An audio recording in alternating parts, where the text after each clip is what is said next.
Amalan-amalan bagi perempuan haid di bulan Ramadan. Sedih. Mungkin itu yang dirasakan para perempuan taat yang tak bisa menjalani ibadah puasa Ramadan secara penuh. Kodratnya sebagai perempuan dewasa yang pasti mengalami haid atau menstruasi tiap bulan menghalanginya untuk menjalankan sejumlah ibadah tertentu.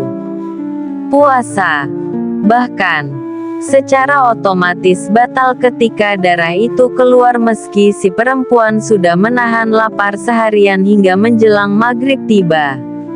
Dan atas batalnya ini ia diharuskan mengganti qada di luar Ramadan. Menjalani puasa dengan berbagai kesulitannya ini saja sesungguhnya termasuk ibadah tersendiri bagi perempuan. Butuh kesabaran dan keikhlasan melewatinya, yang belum tentu bisa dilakukan oleh setiap laki-laki. Dalam kitab Takrib dijelaskan, ada 8 jenis ibadah yang dilarang bagi perempuan yang sedang haid atau nifas, yakni salat, puasa, membaca Al-Quran, menyentuh dan membawa mushaf, masuk masjid, tawaf, jima, dan bersenang-senang di sekitar organ kemaluan. Ulama berbeda pendapat dengan 8 larangan yang dianut mayoritas ulama Syafi'iyah ini. Misalnya, mazhab Maliki secara mutlak membolehkan membaca Al-Quran, dan mazhab Hanbali membolehkan itikaf di masjid. Bulan Ramadan menjadi momen melipat gandakan kebaikan. Perempuan yang sedang haid atau nifas memang mendapat batasan untuk menunaikan ibadah-ibadah tersebut.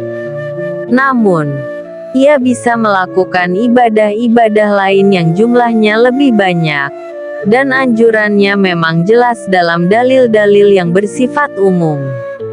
Contoh ibadah-ibadah tersebut diantaranya: pertama, mencari ilmu. Mencari ilmu menjadi pilihan bagus ibadah bagi perempuan yang sedang haid atau nifas, baik dilakukan secara otodidak dengan membaca buku atau kitab, ataupun melalui bimbingan guru dengan mendatangi majelis-majelis ilmu.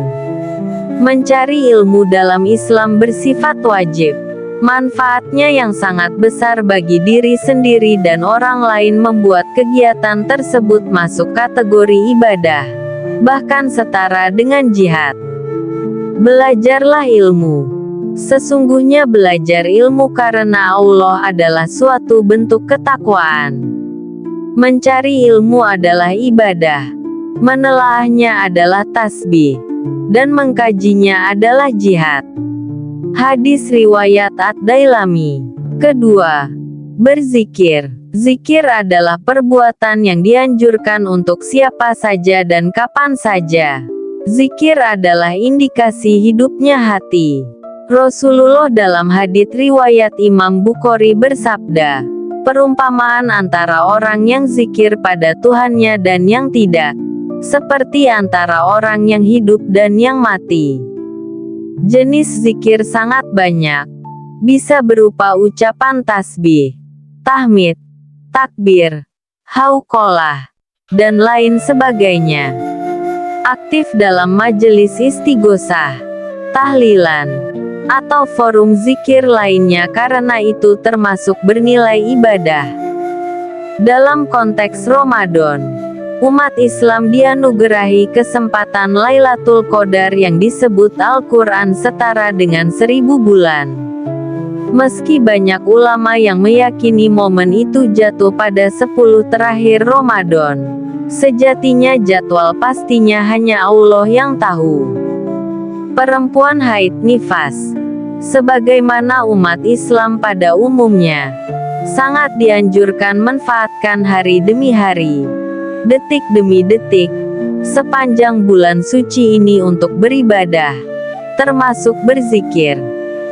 Sayyidah Aisyah radhiyallahu anha pernah bertanya kepada Rasulullah shallallahu alaihi wasallam, "Wahai Rasul, andaikan aku bertemu Lailatul Qadar, doa apa yang bagus dibaca?" Rasul menjawab, Allahumma innaka afuwun tuhibbul afwa fa'fu anni. Wahai Tuhan, Engkau Maha Pengampun. Engkau menyukai orang yang minta ampunan. Karenanya ampunilah aku. Hadis riwayat Ibnu Majah. Ketiga, berdoa. Doa juga menjadi pilihan ibadah yang mudah dan sangat dianjurkan bagi perempuan yang sedang haid atau nifas. Dalam sebuah hadits doa disebut sebagai muhul ibadah atau otak dari ibadah. Doa bisa dilafalkan dengan bahasa apa saja, kapan saja, dan oleh siapa saja, termasuk oleh perempuan yang sedang haid atau nifas. Lebih dari sekadar meminta, doa yang berakar kata dari da'a, yad'u, dua, juga berarti berseru atau memanggil. Doa mengandung ikhtiar mendekatkan diri kepada Allah.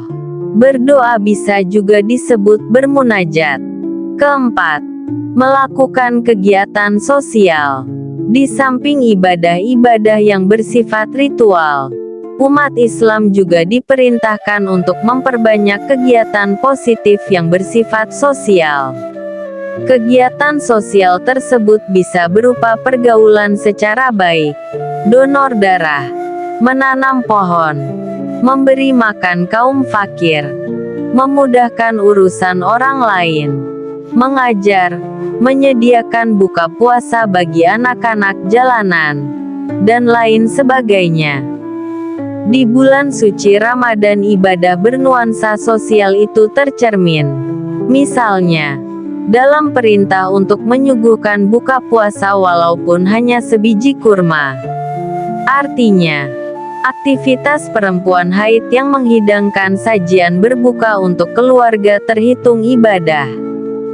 Puasa sendiri adalah bentuk latihan seorang hamba untuk merasakan saudara-saudaranya yang sehari-hari didera rasa lapar dan haus karena tak mampu.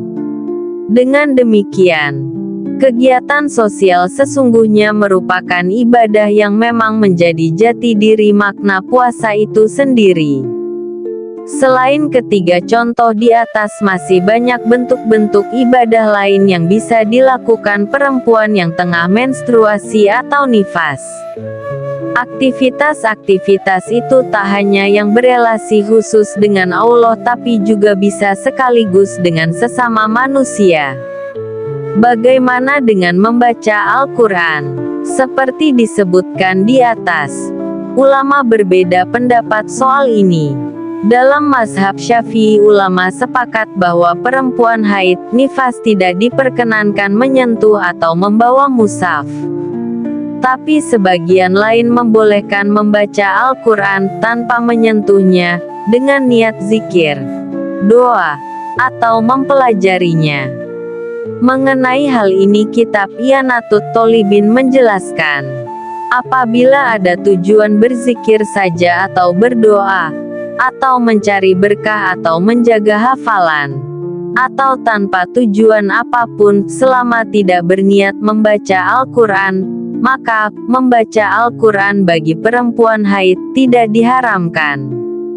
Karena ketika dijumpai suatu korinah, maka yang dibacanya itu bukanlah Al-Quran kecuali jika memang dia sengaja berniat membaca Al-Quran. Walaupun bacaan itu sesungguhnya adalah bagian dari Al-Quran semisal surat Al-Ikhlas. Wallahu a'lam. Mahbib, dikutip dari artikel NU Online.